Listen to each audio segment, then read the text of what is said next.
everybody, and welcome to my video about handling Laserdiscs. First of all, let me just say I'm not this crazy as far as handling Laserdisc goes. I just thought it would be good for the video.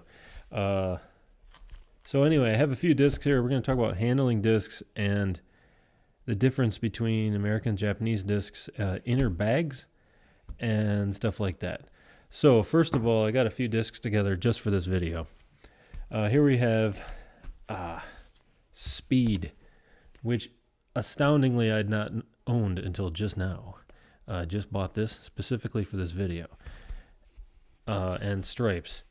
Let's see. Yeah, okay. Stripes. Yeah. So anyway, one of the reasons why I got a couple American LDs for this video is because I wanted you to experience this sensation. Listen closely. That is me squeezing this corner where the poly bag is already jammed up from the factory, because this is a normal American release Laserdisc. Cheap, half the price of a Japanese one, and usually just as good visually if it's from like the 90s. But the bags, so new collectors, a lot of times, they buy a bunch of old Laserdiscs and they find those bags all jammed up in there. And they're like, this is insane. These bags are annoying. I can't get them to go back in there. I'm going to replace these. And they look for something like this, because they might have a few MGM discs or Disney discs. And these things are really great for records and Laserdiscs, I guess. But the reason why people like them is because the paper makes it easy to get it back into the sleeve. But if you think about it, you don't really need a thing to help you get the thing back in the sleeve all the time, So it's really not that important, except for making sure you get it in there conveniently. But that's worth it, right? Well, here's the deal. There's issues with these sleeves. For one, the plastic is not really a bag. It's a liner on each half of it. And also, so what happens is the paper will split because it's not as strong as plastic, and you'll have them come popping out the sides. And another thing I just recently noticed happen on mine is the plastic bag and the paper can sometimes come apart and fold halfway down. Now, this would probably be a good time to mention, if this folds halfway down, yeah, you might, and you store it for like 10 years, you might end up with like this line on your disc. This can actually happen. We might see that on some of these discs when we open them, sort of like lines, sort of ghosts of the poly bag that's been smashed against them for 20 years. There's something we have to say. Laserdiscs are actually like super durable. Like, we didn't really know this back in the day, but for their reputation for rot, the honest truth is they're actually quite tough, and you can have some pretty nasty visible marks and stuff on the discs, and it just plays right through them. It's incredible. So when I say this is the best thing to take care of them, it's also true that if you literally hung a Laserdisc on a tack on the wall and left it there for 20 years, it would probably be fine. They're pretty tough. They don't need any soup. They don't need like the same kind of care as records, because they don't have grooves in them and stuff. But that being said, this is the best way to handle them, in my opinion. So the plastic is in there because the plastic is anti-static. And this is a leftover from the days when they actually used rice paper for liners. They call it rice paper now, and they're like, some sort of poly stuff, rice paper bags. So if you're looking for like the good bags, I would recommend those, or the round bottom Laserdisc style ones, which you can still get from the usual suspects like Bags Unlimited, stuff like that. But okay, so let's talk about these bags some more.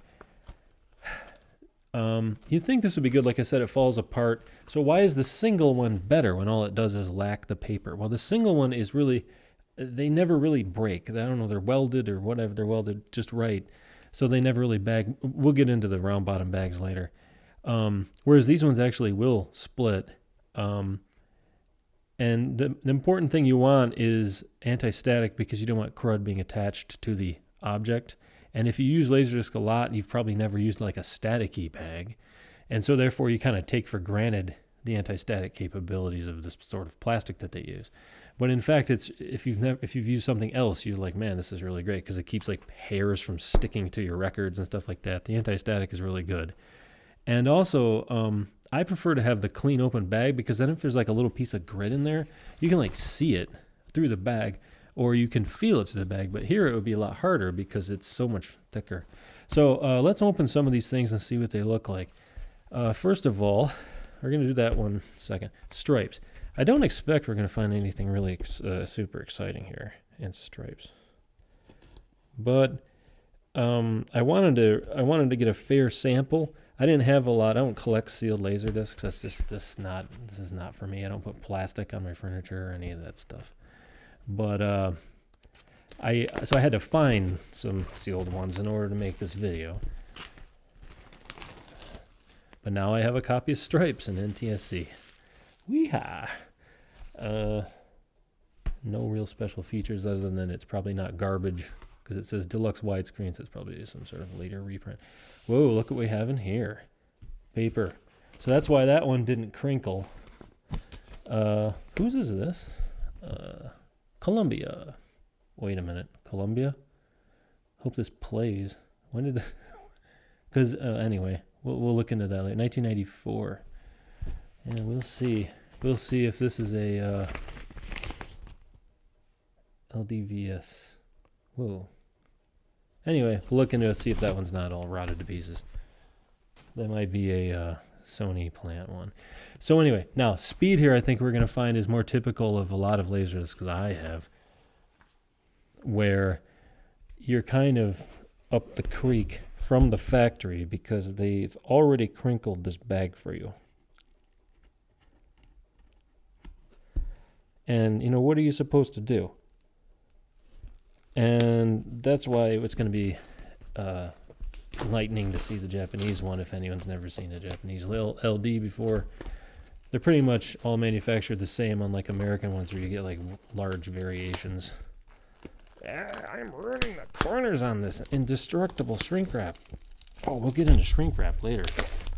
So, yes, I've now bent the corner of my favorite movie.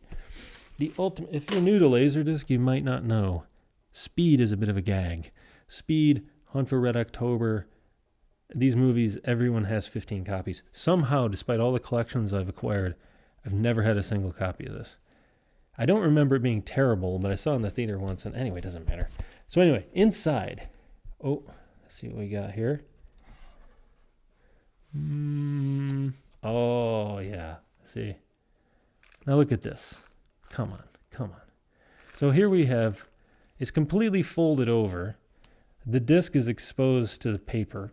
So if Laserdiscs, didn't ultimately turn out to be quite tough, if there was a problem with that abrasion, there would be tons of it by now because it's 20 years old. It's been rubbing against the inner liner. This is completely smashed flat. This isn't so bad.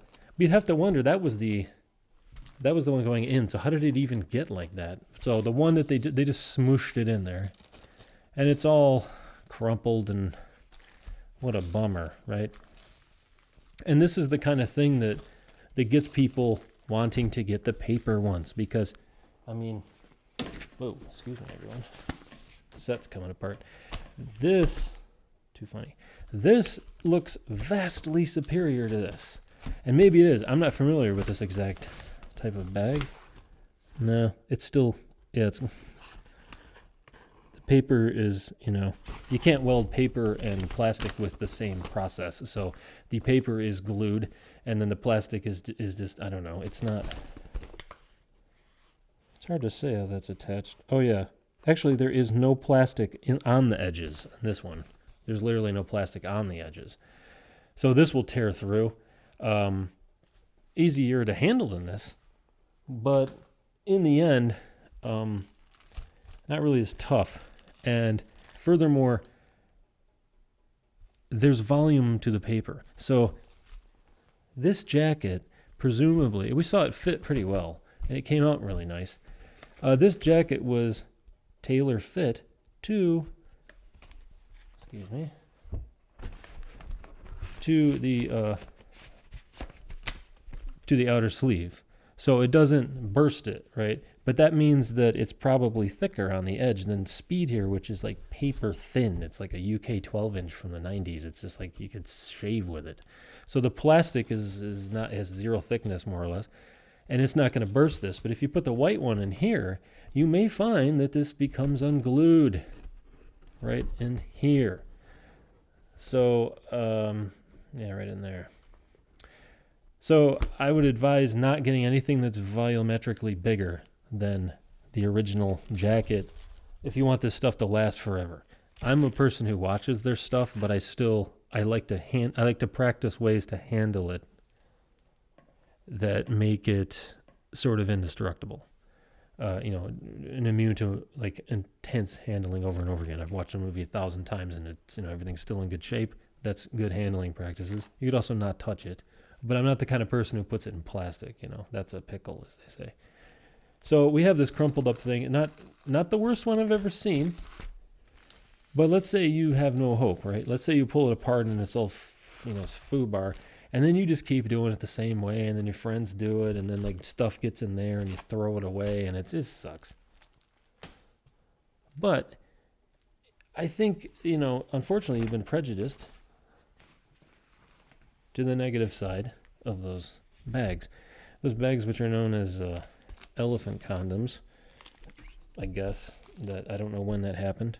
So this is a Japanese release, which I've seen this movie a long time ago. Apparently it's called Iha Toba's Fantasy Kenji Spring.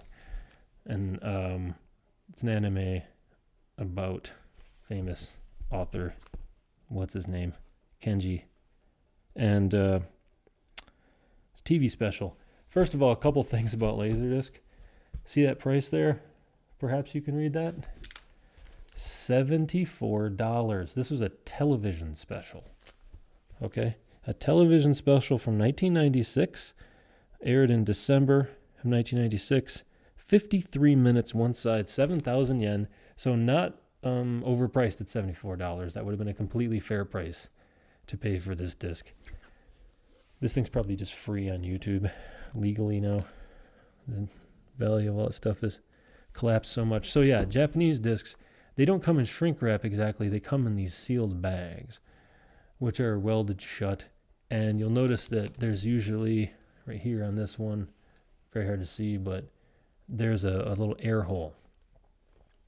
Oh, there's another one. Now the air hole keeps the bag from bloating and shrinking and stuff. But if you have one for a really long time, sealed, only in this bag, you'll notice like there'll be dusty stuff over that hole where the dust got in. So you might want to get a real bag on top of this if you're a real freak. Made in Japan. What else can we learn from this one? Most Japanese Laserdiscs have an extremely standardized, organized, and multilingual layout. So here we have stripes. Here we have speed. They say this one says widescreen, but like in their own weird way. Over here we have Laserdisc logo in the corner. Over here THX. It's just kind of all over the place. On the back, this is where it gets really crappy. Your technical information. There's really no. That says stereo there, and that says NTSC there, but this doesn't say NTSC in any particularly obvious way. And if you're really interested in the technical information, there's really no guarantee that it's even going to be on an American disc. Like, this is really great because they are advertising the aspect ratio. That was a thing to shill at the time. But you're not guaranteed the same information on every disc. Stuff from Japan usually has like this little info box on the bottom, which is super handy. Here's the price. This is Bandai Visual's order catalog number. It says it's in color. It's NTSC. It's 53 minutes. It's in digital stereo. It's in one side of CLV. And then here's your other stupid SCX and stuff like that. And it's pretty much always like that in that kind of a box. And that's kind of handy. So when you want to open a Japanese disc and you want to be economical but still take care of it, what you can do is just use a knife. because it's not tight, right? And this bag can be reused. So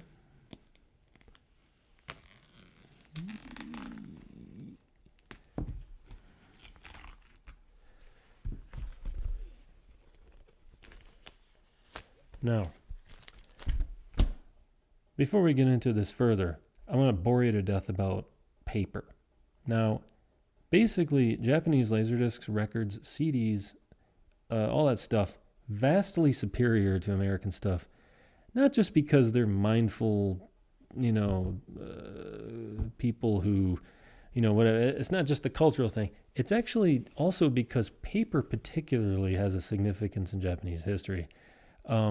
It is, they say Japan is a nation of craftsmen, like Switzerland, right? Japan is supposed to be like Switzerland because everyone knows how to do something. That's what they want to make them think. There's no dumb ditch diggers. Everyone knows how to make watches or do calligraphy or something, right? Sure, everyone wants to think that. As an American, that seems like an appealing concept to me. So paper is one of those things, if you think about it, is integral to all sorts of things that you associate with Japan, such as kites, calligraphy, origami, and the printed industry. Now, there's a particular type of paper called washi, which is something that in Japan has been around for ages.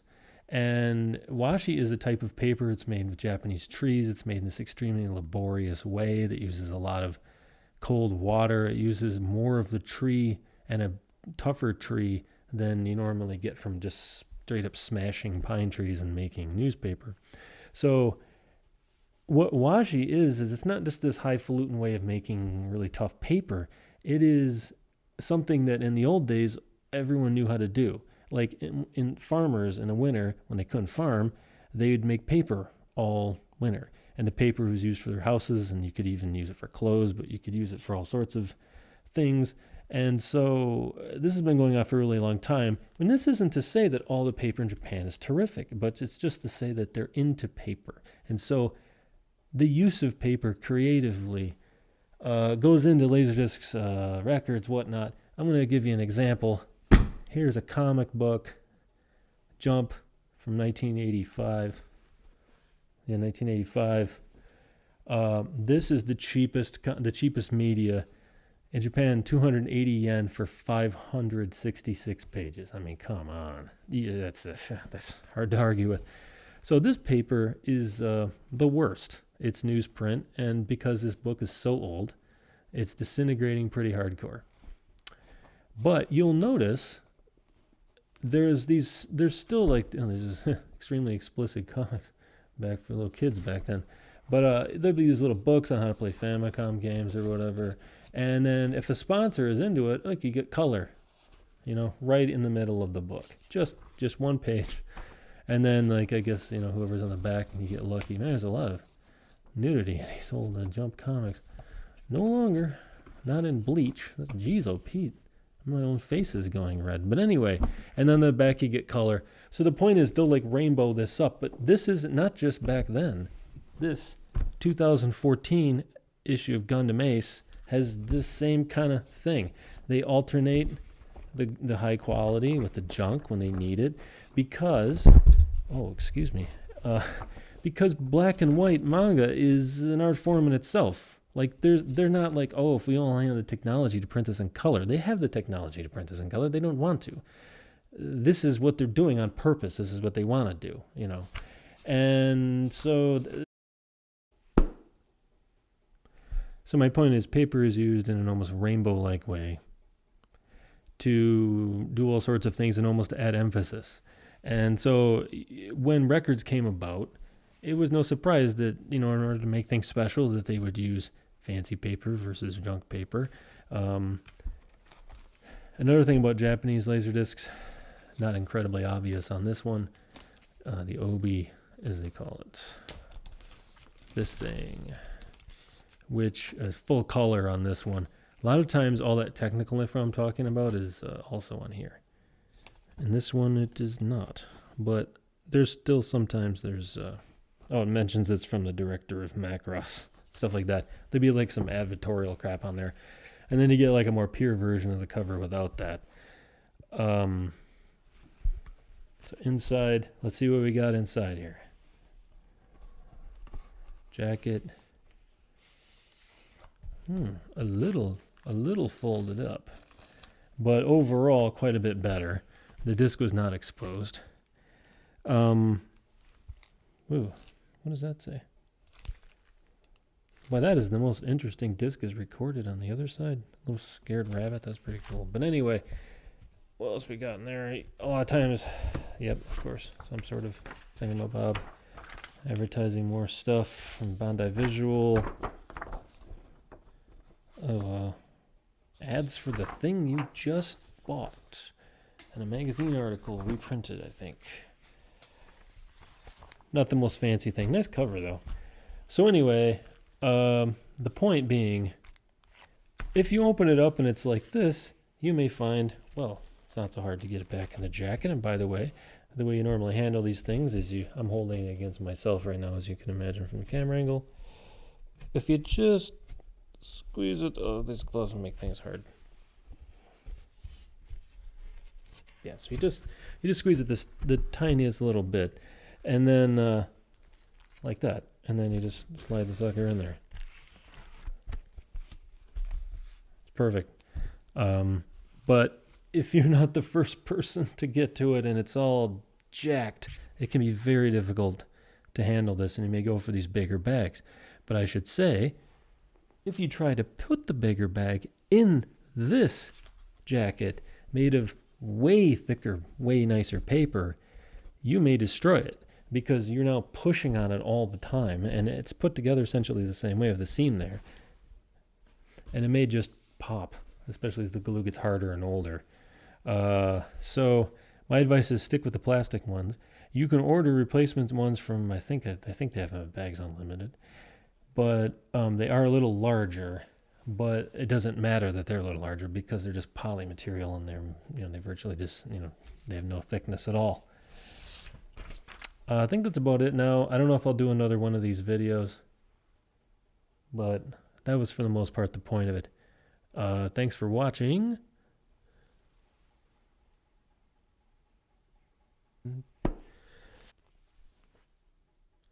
After looking back at the footage and watching myself peel off that shrink wrap, I thought of a few other things I could mention. For example, regarding Obies. This is not a Laserdisc. This is a record, but whatever, same thing. It would have been a foreign release, right? It would have been something British. And the purpose of the Obi, I don't know, or, like historically exactly where it comes from, right? What its point is 100 years ago or however old it is. But its utilitarian purpose for a record store is to give you a good way to organize all sorts of things from all over the world. So everything has an Obi. So let's say this is a British record and it's all, it's for kids. Everyone's supposed to know what it is. But let's say you're releasing something from like New Order. It's the Beatles' The White Album. Where even if you know who they are, you can barely tell what it is. So in that case, they would put an Obi on it. Spell out exactly what it is, the snowman. Write it in Japanese, snowman. And then also tell you some things and have a catalog number. So when you look at it on the edge, you will always see, the camera won't focus, but whatever. You see the catalog numbers and all that. So they can put it in some sort of, organizational way. Because Japan has actually a lot of respect for, in some ways, has a lot of respect for other cultures from all over the world. They would like to release the exact thing they could, if they could, and then just put the Obi on it. And that way they don't have to alter the original artwork. In the United States, nobody cares about that. They just ruin everything. Make it theirs, in a way. On the back of this Obi, it also advertises the Beta, the VHS, and the 8mm cassettes, which were 5,000 yen each. And it says that the video disc would be available on February 1st of 1987. Masterpiece. There's nothing like it in the world. The Snowman. Even the sequels are pretty good, but this one is actually just nothing like it. Amazing. Another thing I wanted to illustrate. Oh, also regarding Obies. The technical information. Oh, that's a record. Yeah, not much technical information. if you remember, we talked about this before. On the back of a movie, you'll often have like this data box. And even on this movie, which is mono and all that, it still tells you that it's mono. It's in color NTSC. It's 3 sides of 123 minutes. That's the catalog number. That's the price before and after tax. All of this is relatively standard. It's in dual language, Japanese and English. No, it's not. It has Japanese subtitles. Sorry. That would be great. Can you imagine this dubbed into Japanese? But anyway, my point is that technical information nowadays carries over onto our Blu-rays. And there's so much technical information on this one that there's nothing left. It doesn't even really talk about the movie because it has to tell you that it's a 25 gigabyte Blu-ray and that it's has different parts and different resolutions. And there's a 50 gigabyte Blu-ray, and it tells you that it's rental prohibited and that it's DTS Master 5.1, but it's also linear PCM. It's just loaded with, it's got DTS headphone stuff, which I haven't figured out how to use yet. It has subtitles in 8 languages. It's dubbed in 4 languages. And then there's more technical stuff below that that's even more. It's crazy.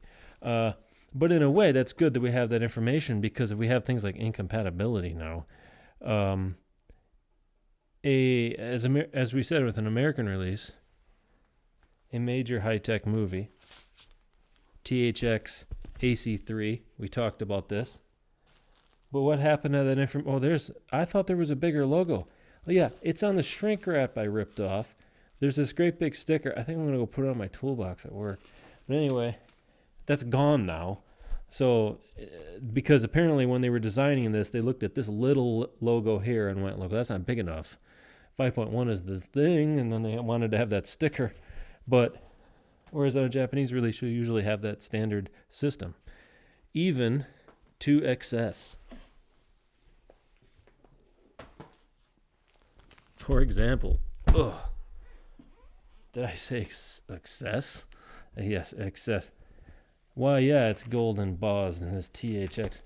The obi on this sucker is like a book because it tells you that it is a new digital master. And what else? Let's see, it has English on the right channel, and it's in stereo, digital stereo and CAV 5 sides, 95 minutes from 1996. Rental prohibited. It's wide. It's THX. It's Dolby Digital. It's a special collection version of a movie that was already worthless. And here it's just all this stuff. Price, shockingly, 15,000 yen, which is, it's about $150 for this movie. What else? That's about all. Oh, it has closed captions. This talks about... Okay, so anyway, this would be the kind of data you'd get from a real top-tier Japanese release, and then there's this just sort of... They just put it wherever they want. The next movie, that Laserdisc logo will be over here. And there's no reason. There's never any reason for it. They just have no stylus sheet. It's just in chaos. It's about throwing it in a package and getting the thing out because Laserdisc is already ridiculously expensive. That's basically it. Whereas there were people like Criterion people and, people like that, and most of the Japanese market who thought like, well, this movie's never been available before. I think I'll own it now forever. It's my favorite thing. And then they wanted it to be good. It would have been insulting to pay $100 for a movie and to have one of these crappy American sleeves. So let's talk some more about crappy American sleeves. 2-disc movies. Here's a comparison. Here's a Japanese release. Oh, curse the gloves and my Mickey Mouse addiction.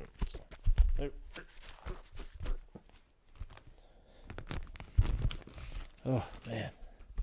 So here's a 2-disc movie, a typical Japanese release. Note that it's gatefold. How to Steal a Million. And it's not because it's Dances with Wolves or that it's super expensive. 5,800 yen. Typical price for a movie like this. Beautiful cover. Very high quality cardstock. Not ruined, not crumpled. Look at that. Those are original too, because all the replacements I bought don't have this writing on it. So that is clean. Look at how unmolested that is. They're all inserted by hand. The American ones, the Japanese ones, the Korean ones. I don't think there was a machine that did that anywhere. So, it's up to the management of the place and the standards of the local operators, how clean it's going to be. So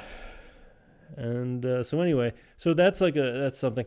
So here's a big time release. This is one of the first movies I ever bought. Mockable? Yeah. But whatever. What action epic isn't ridiculous and racially insensitive? So this is a 2-disc American release. I've never really understood this. Okay, so here we have our two. This has baffled me. Okay, so here we have our two crumply discs. I don't know if these are originals. I think I may have thrown the originals away, and these might be replacements at some point. Not too bad. I must have ironed them out. And then also, for some reason, this cardboard thing. It's like, what was I supposed to do with this? It's not like you can put one in it, but it's just one. So it's just weird.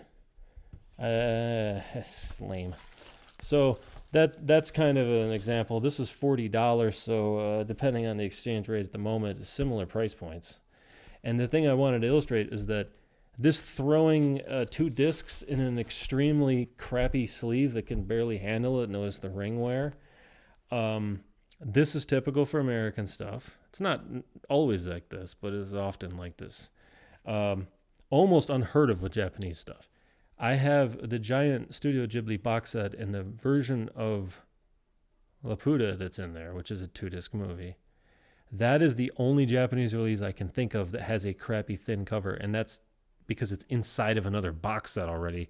All the other discs in there are thick, and they just didn't know what to do, I guess. Didn't want to make 2 covers for one movie or something. So anyway, another example of that. Anything interesting with the Obi here? Just for historical purposes, also advertising Cleopatra and An Affair to Remember.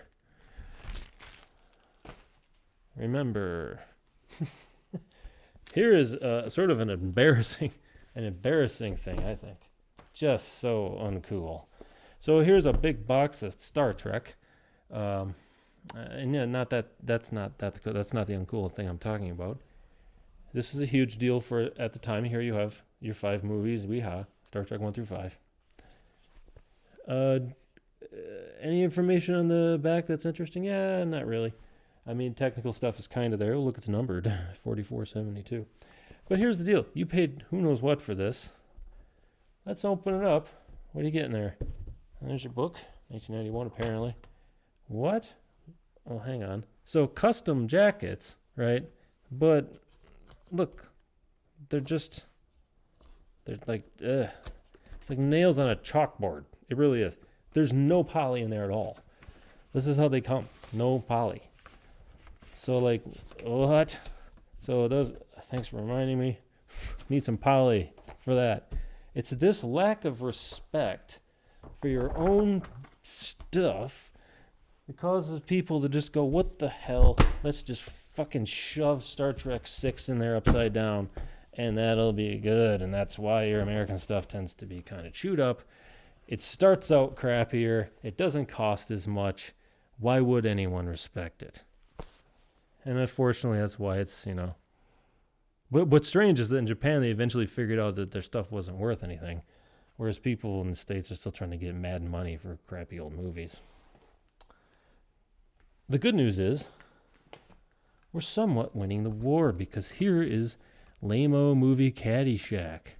And let me tell you, doesn't age quite so well, but that's not the point. Point is, this is a cheap Blu-ray. It looks amazing. The quality is just terrific. I have absolutely no problems. All the technical information is on the bottom. You pretty much need a magnifying glass to read it, but it's there. we're not really winning the war in aspect ratios. It's just been rotated 90 degrees. But this is something that, it's good news for the future. I don't know if there'll be another video like this, but maybe there will be. I think I covered most of the bases. So don't throw away your elephant condoms, because as annoying as they are, they're definitely the best thing. And once they're in the jacket, you can't see them. Don't worry about it. And then, as far as outer sleeves go, feel free to reuse. Well, that's not one. Feel free to reuse original bags for Japanese releases, but do keep in mind that they're not completely sealed. They have those little holes in the sides. And shrink wrap. Seriously, throw it away. Throw it away. Take the sticker off your hat. Like, don't do that. Throw this stuff away. This is not like archival. If you think these things are that valuable and precious, you need to understand the difference between garbage and a thing worth archiving. They're what I'm saying? You almost have to keep them separate, because after a while they start to conflict. I have never seen confirmation of the stories that shrink wrap would, look at this. The shrink wrap would continue to shrink and all that and bend the corners. But I do see that when your disc has just been sort of used like normally used and people don't take the shrink wrap off, a similar phenomena happens, because it'll be sort of like mint where the shrink wrap is, but then all the corners, they just lose their shrink wrap and they get all jacked up. And also, throw the shrink wrap away. It's ridiculous. Put it in a real bag. These things are not that expensive. You can buy them in huge volumes. And their stuff comes in and out, and then it slides in and off on the sleeve really good. Don't be a slob. And if you don't like your Laserdiscs, try like hell to find somebody local who does, because when you ship these things, they break.